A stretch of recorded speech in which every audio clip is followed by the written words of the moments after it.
welcome to the Fred Felton Show, dear listener. Today we have a very interesting guest for you. He's a MC, professional speaker, and an author. Douglas Kruger joins us today. So, Douglas, welcome to the show. Thanks so much, Fred. Pleasure to be chatting with you. Great. Okay, so you're a professional speaker. So, just how did you land up in this kind of business? Yeah, I'm a little bit of an unusual creature in the sense that most full-time professional speakers either start out as sports stars or celebrities of one form or another, or they transition out of a leadership position in business into full-time speaking. I did exactly the opposite. Fresh out of high school, I joined Toastmasters International and got involved in their competitive speaking. I've had the chance to compete on behalf of Africa at their World Championships a couple of times, and I transitioned from that into full-time speaking. And now it's what I do, and it keeps me out of mischief. Wow. Okay. A lot of people always ask me, what tips do you have? What tips do you have, Douglas? How do you improve as a professional speaker, I suppose? Well, there's a past world champion by the name of Darren LaCroix who says there are three keys to professional speaking, in fact, to any kind of speaking, and they are stage time, stage time, stage time. So what he's getting at is really the more time you immerse yourself in the world of speaking, the better you get. And there's no doubt that it's true. I mean, I did a speech this morning and hadn't done one in a week, which is a fairly long stretch by professional speaker standards, and I can feel the difference. I can feel that I'm not as agile, not as quick on my feet as what I normally am. Mm. So I think what tends to happen to most people, particularly in a corporate setting, is that they only get to present, say, once every month or once every 3 or 4 months, and that it's too far apart. It's Mm. enough time that we forget the things that we've learned. So I'd say that that's probably the primary thing to focus on is really just getting to do it as often as we can. Uh-huh. Okay. A lot of people struggle sometimes to, as they call it, get the gig. So maybe you could give us some advice. How do speakers go about getting their gigs? Well, absolutely. And Fred, you're dead right. You know, you look at the world of professional speaking, and it's 20% speaking and 80% marketing. Oh, So most of what we spend our time doing really is building a recognizable brand, positioning ourselves so that we are the logical choice for a conference, and getting known in the conferencing industry. And the first thing that I always like to chat about when discussing this with professional speakers is we need to see ourselves not in one industry, but in many. We oh, are not just in the world of speaking, we are also in the world of corporate success. We are in the world of publishing. We're involved in the world of broadcasting and many other industries besides. And the more we get our minds around that one, the easier it becomes for us to begin building our brand. So, starting off with the corporate success field, most professional speakers do something that helps corporate companies. That tends to be the biggest market.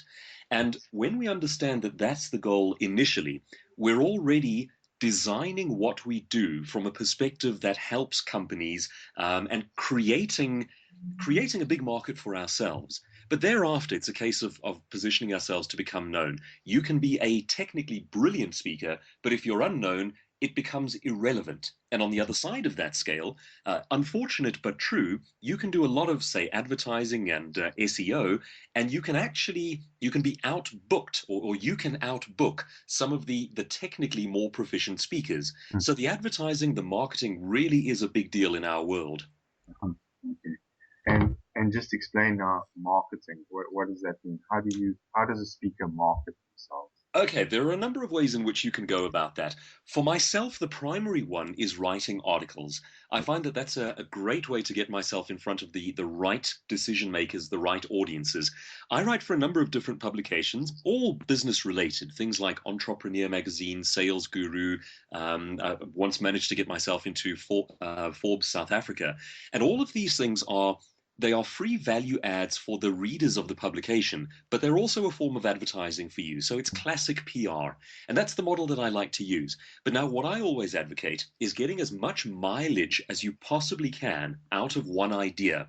So rather than taking one idea and turning it into a single article and publishing it a single time, which Oh, represents a single instance of marketing, what I advocate is to take that idea and start at the simplest levels with tweets and LinkedIn updates, then turn uh-huh, it into something like, say, a digital poster that you can place onto forums like Facebook and uh-huh, LinkedIn.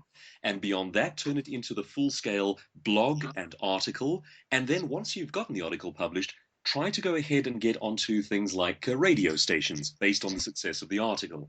If you manage to get that right, why not turn it into a video blog thereafter? So essentially, the idea is every single idea that you have can get extreme mileage. You also upload it to your website after that, and that contributes to your online advertising. Right. Okay. Okay. So you mentioned radio, and we always see you on radio and TV. So just explain a bit the process.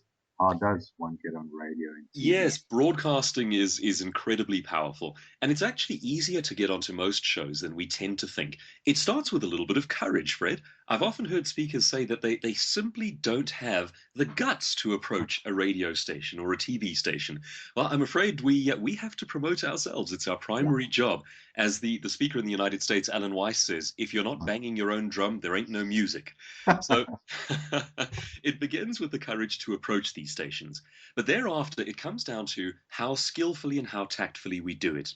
You see, essentially, they are chewing up content all the time. The radio stations, the television stations are all broadcasting 24/7, and they really do go through a lot of content.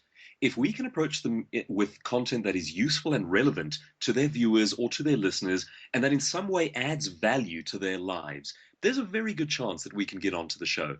And it's really just a case of, instead of approaching and saying, I'd like to advertise who I am, it's a case of saying, I've identified something that might interest your market. Now, of course, it's got to have a logical link back to what you do. Otherwise, the PR becomes pointless from our perspective. Mm. But if you are clever, if you put a little bit of creative thought into it, it's not at all hard to do. In fact, I'll give you a simple example. Over the course of the elections, you'll often have people who speak on how to present well. Mm. Doing things like giving reviews of how the president spoke, giving Yeah. reviews of how the opposition party spoke. And that's very clever because it's timeous, it's topical, and it's a great excuse to give value to certain broadcasting houses and their listenerships.